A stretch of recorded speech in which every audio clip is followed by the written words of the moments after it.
I'm not the sort of person that likes confrontation.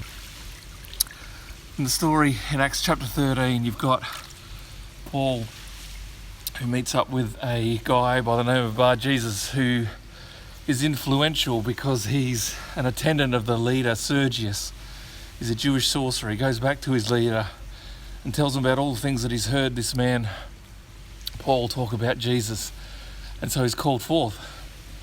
But when Elymas, the sorcerer, hears that Sergius is on his way to hear about the gospel, he stands in the way and does anything that he can to make sure that he doesn't hear that story of Jesus. So Paul goes up to Elymas, looks him in the eye and tells him, "You are a child of the devil, all that you are doing is wrong, and get out of the way in order for the gospel to be spread." Sometimes we've got to confront. Sometimes we've got to look people in the eye who are trying to do things only because it benefits themselves personally rather than what God's wanting or needing to have happen.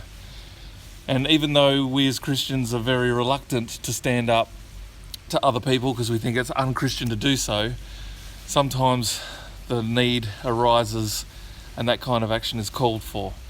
I don't know where you're at. Are there people in your life who are standing in the way and getting in the way constantly between you and your mission to other people that you already know of?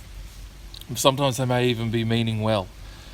But we need to have that courage, and I know I need to have that courage. So today I'm going to pray for myself that I have the courage to stand up to people who I know are not doing things for the right reason, that they're doing it for their own selfish preservation rather than helping the mission be spread. So if there's anyone in your life like that, pray for them, but also pray for the courage that you'll be willing to stand up against them at such times. All right, I'll leave you with that. Cheers.